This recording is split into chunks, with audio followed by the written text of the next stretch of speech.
So, welcome everybody to this live event in Wallonia, Belgium.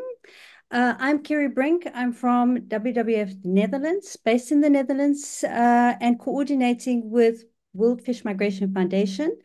For these live events, what we want to do is we want to celebrate dam removal, and we want to share the experiences that people have on their dam removal projects. Vivos Muglianatis and Bia Alducci are behind the scenes. And if you have any questions throughout, please put them in the chat so that at the end we can pose the questions to Nicolas.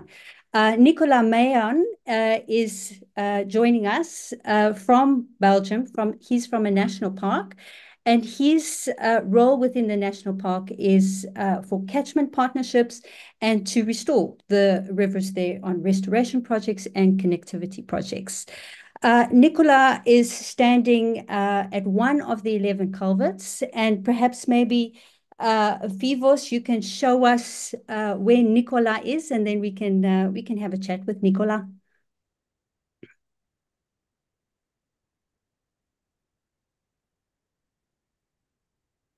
So you'll see Belgium, in the south of Belgium, in a nature park.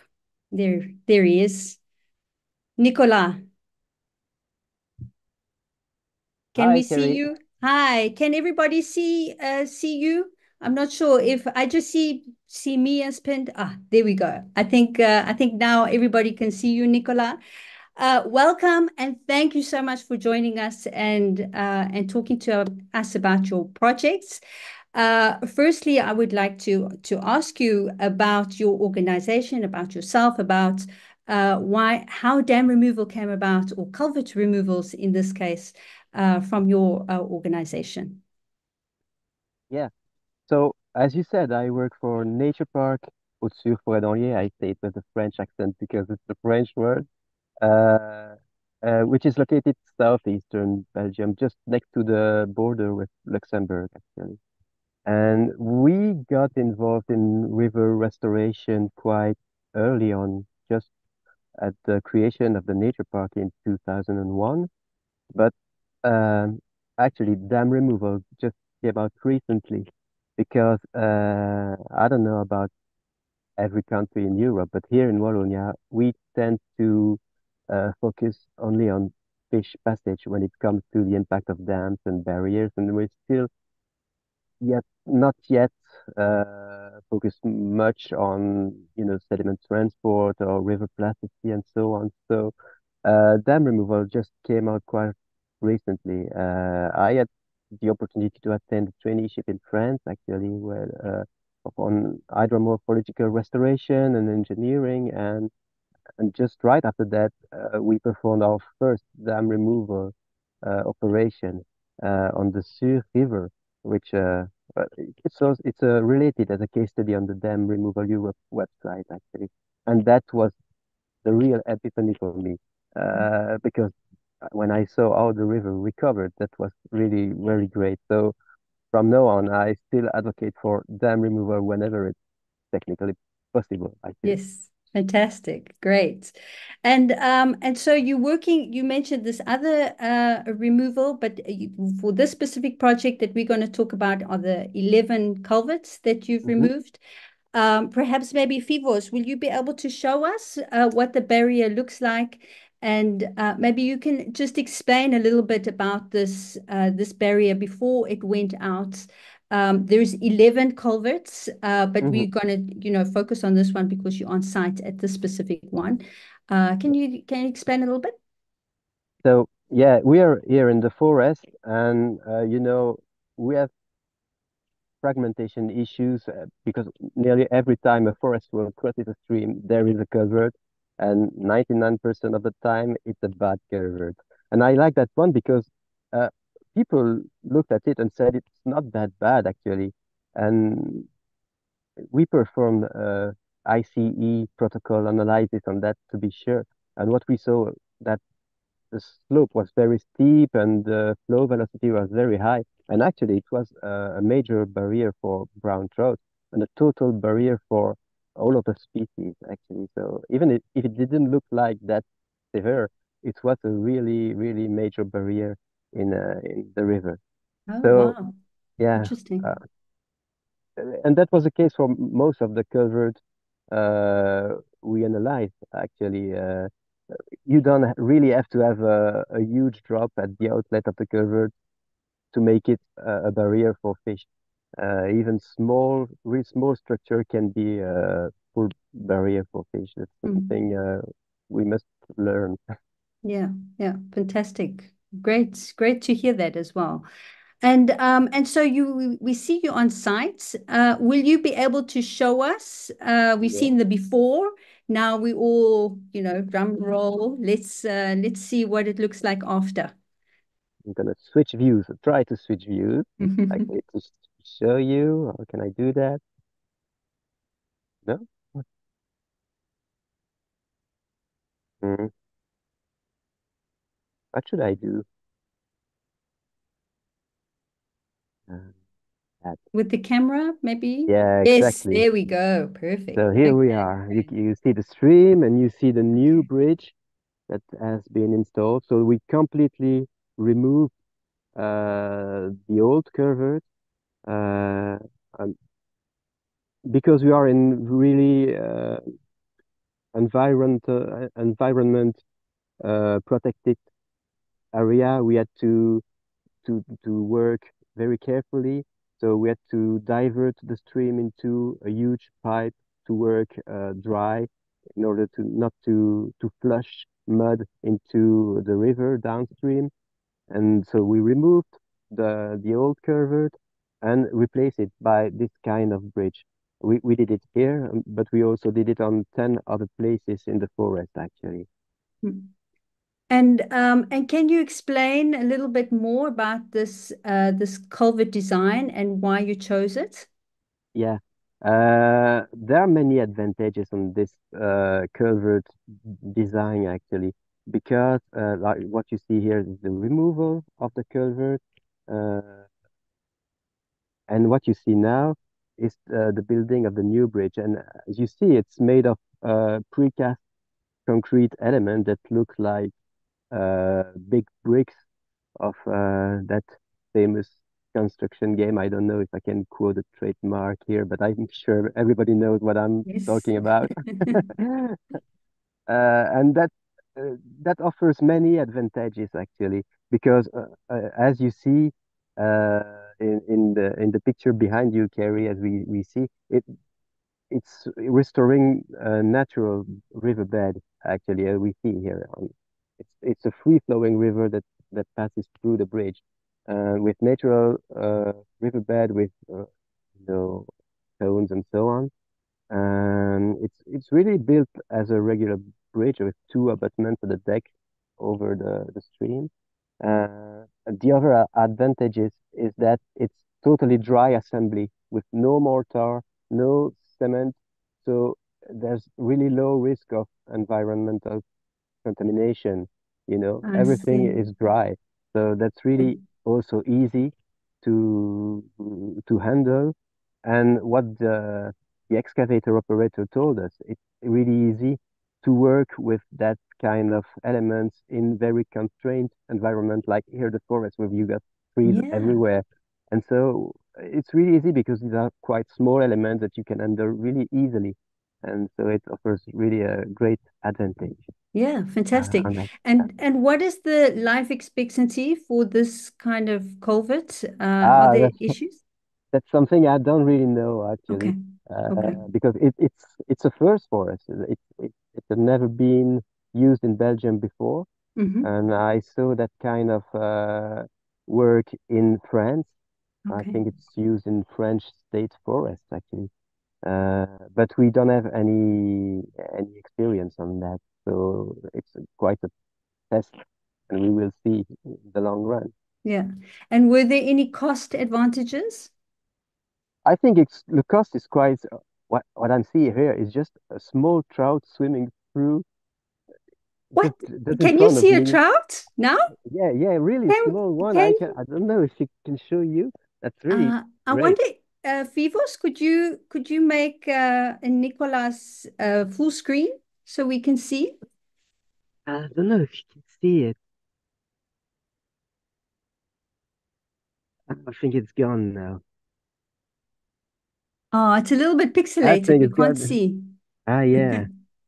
Ah, too bad. But it's good. I That's the swear there was a magic. trout. That's the magic. That's why we're here. Fantastic. Wow, that's really cool.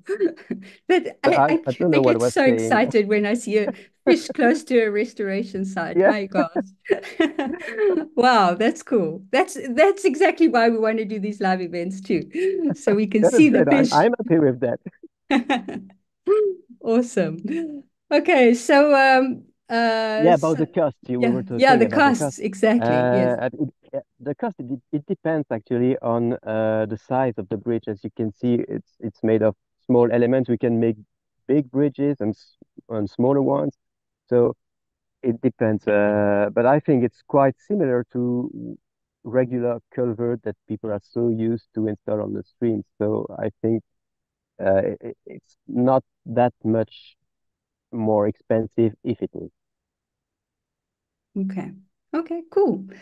And then we had a series of photos. I think that we've seen all of them. There was a photo that Fivo showed with I think there was an excavator with some during the works.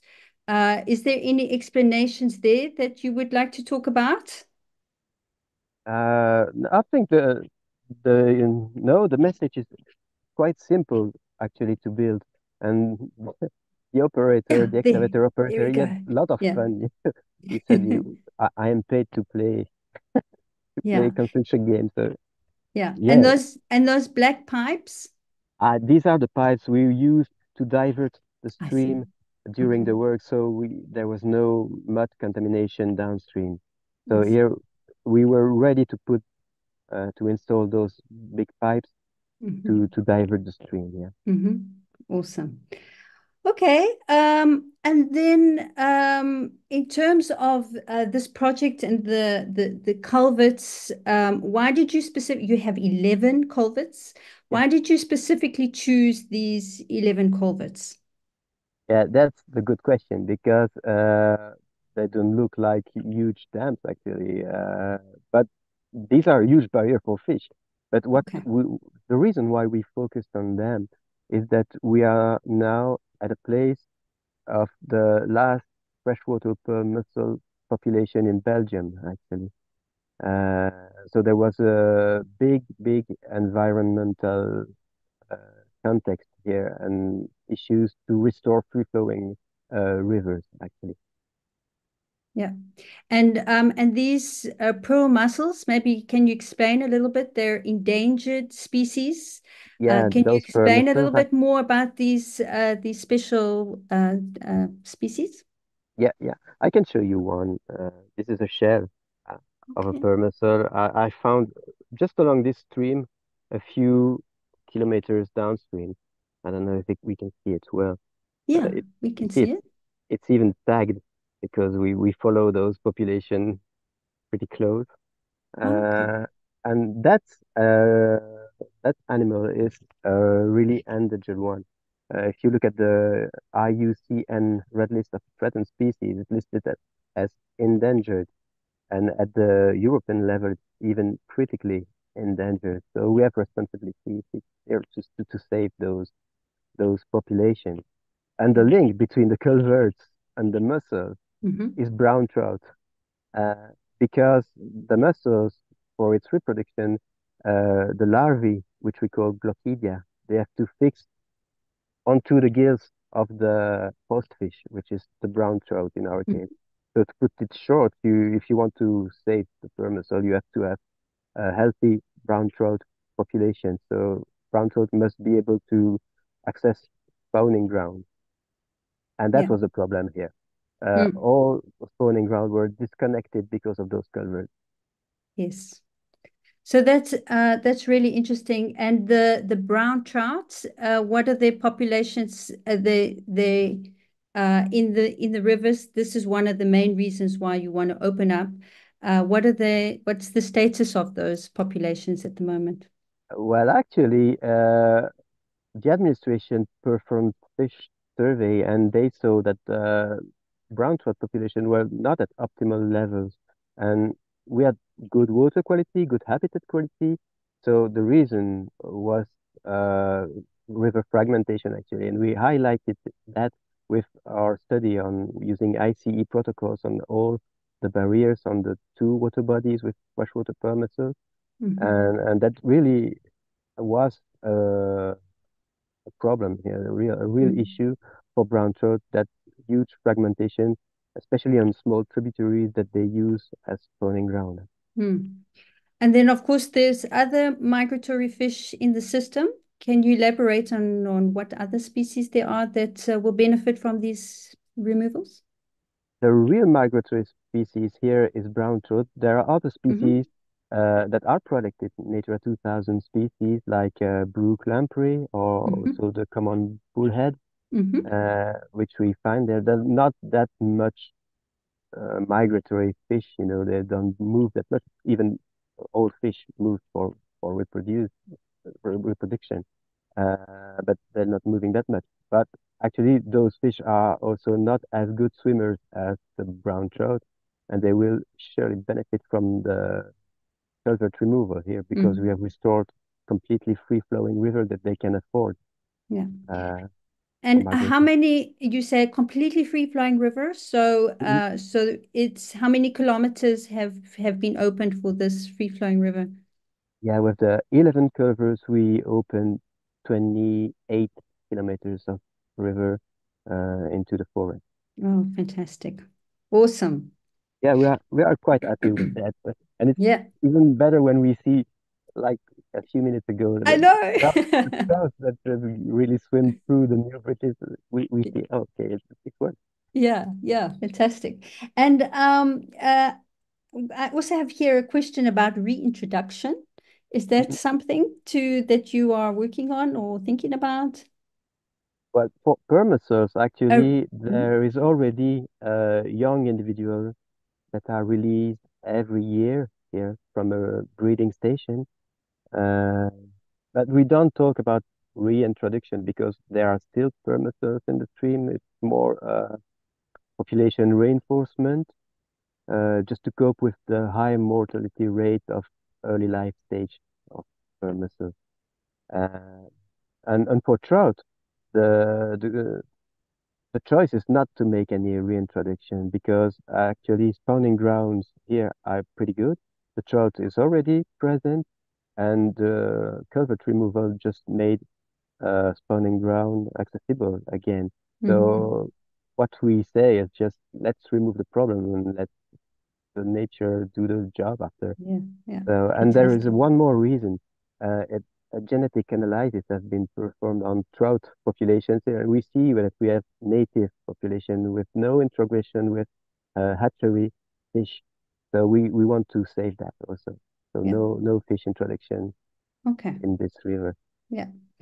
Okay, awesome. And then in terms of your preparatory work, preparations for this, sometimes this can be a long process. Can you explain a little bit about your preparations? How did things go? Did you do any pre-studies, hydrology studies? Did you do any studies? Perhaps maybe you can talk into that. Yeah. The project here was born out of a 2-year process uh, when we were applying for national park status. Uh, and there were a lot of work, lot of discussion, lot of meeting with local communities, authorities, and stakeholders. It took really much of the time, but that was great because that was all preparation we needed to implement the work here. So when it was time to make the work or to implement the project on the field, everybody was feeling involved in it, was aware of the project, so everything went smooth. And I think it's one lesson we can get from that is preparation is really important. And during preparation, you really have to gather all involved people together so that everybody can discuss, express. uh, what they think, and you will solve many of the issues during those discussions. So Mm. when it was time for us, and because we knew quite late that we got the budget to make the removals, uh, and the time frame was quite short. Uh, but we were ready actually because of this preparation work and that Yeah. other decision. Yeah. There was also that survey that I talked about the fish passage analysis using Mm-hmm. ICE protocol, which we Mm-hmm. went to go to the field and do measurements on every barrier so that we could set a priority list Yeah. of culverts. And Mm. so we knew that these 11 ones are the one we have to remove first. Yeah. Uh, So how many culverts were there altogether within your project? I think 42. Okay. 42. Okay. So yeah, 11 Mm. are Mm. are gone. Mm.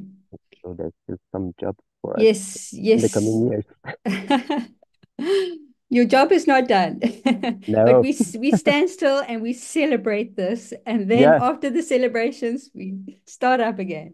back to Uh, work. Yeah. yeah, exactly. And you mentioned to involve people. One of the biggest lessons was to involve people. Hmm? What were there any like hard discussions in the beginning with when you say involving people, who are you talking about?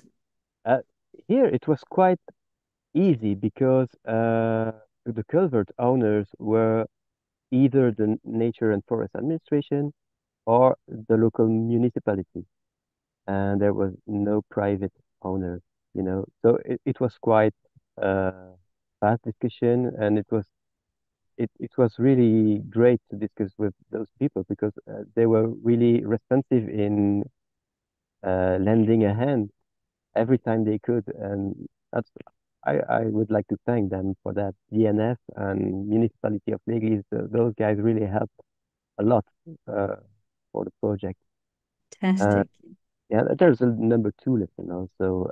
Yeah, It's that uh, you're not alone working on dam removal. There are plenty of great people out there, and you have to go to those people to share experience or to to get a hand. Because I told this, we received a budget from Wallonia, but we also received an open river program grant to perform those removal, and we have plenty of people who were supportive of the project during the grant application. So I'd like also to thank all those people. That was great, and that really allowed us to perform the 11 priority culvert removal. That's important. yeah, fantastic. Yeah, yeah, we're a community, and working together and True. recognizing that is important too. Yeah, great. I love this. I had also a question on what are your lessons, and we've already had two lessons. Do you have any other challenges or any other things that you can, the interesting things that others can learn from your project that you would like to add? I think I already said a lot. Yeah, Uh, lots, exactly. uh, yeah, don't really see Yeah, because the project that was quite unexpected, but everything went right. We didn't went through any problems during the implementation of the work. yeah, Everything was great. There are yeah, always small stuff to adjust during the work, but it's not yeah, difficulties actually. So yeah. I don't really have uh, So many much to take the say. And time, work with the right partners, yeah, and from the beginning, make sure that you're discussing with them. Use your community, and then yeah, you're good to go. and That's yeah, how I true. summarize And it. include everyone in discussion from all the hierarchy. You know, you Mhm. need the political power to be here. You need the chief department to be here, but you also need the agent, local agents and workers to be there because you will learn from all those people. Yeah, fantastic. And then last question about what are your next plans? What projects are you were busy telling me just before we started that finalizing the 11th culvert. Yeah. And then after that, what are your plans? Yeah, as I said, these are 11 culverts gone by now. These were the priority one list of culverts, but still there are uh, other culverts on those water bodies to work on. And I think it's the plan for the coming years.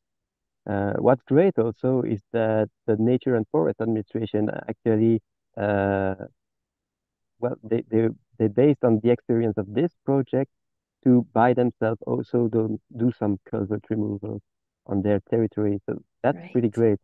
Yeah. Uh, and I think that by having them work on their culverts and us on some other culverts, we can achieve really good results here Yeah. in restoring, river continuity in those freshwater Pearl Mussels water bodies. This is the plan Fantastic. for the coming years. Fantastic. And you're focusing on culverts and not other, do you have any other bigger barriers Yeah, in the actually, region? there is one big dam project I'm working on with and it's another river catchment. It's in the Haute-Sûre River catchment.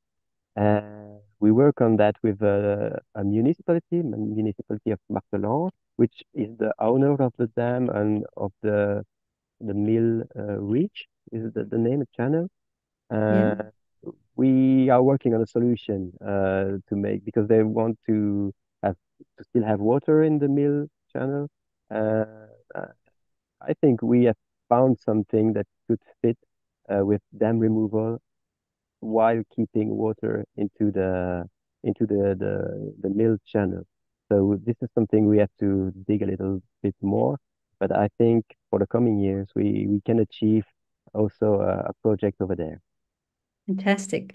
And good luck Thanks. with all of that and with the culverts. And I think that we see you now with this great project, and I think that we're going to hear about all of your great work in the future as well. Thank you so much, Nicola, My for your pleasure. time. I'm going to wrap up. I see that there's no questions. I don't think that there are any questions from the audience. Is there any way that people can contact you, Nicola, or get more information about this project? Do you have any links or do you have anything that we could share with the audience? Yeah, there's the Nature Park website, which has a special page on the project. Uh, you can visit, and my email also is on this page, so you can contact me by email, no problem. Fantastic. So I hope, Bia, if you could in the chat, please include the website from Nicola's project. That would be fantastic. And then we can wrap up. It's a dam removal Europe project that we're working on. This is also sponsored by Open Rivers Program, these live dam removal events. And we would like to thank all of our partners involved in Dam Removal Europe, and also to ask everyone, if you want to learn more about dam removal, make sure to keep in with what is happening. Please follow the Dam Removal Europe social media, where you can get all information. And also live events are coming up quite regularly these days. I think next week we have a live event in Latvia and Finland. So if you can join that, but we also are recording, so you're also welcome to later on watch it. And please feel free to share these recordings with people you know in your network. If you have any suggestions or if you have any comments, please also let us know. Thank you so much, and till next time.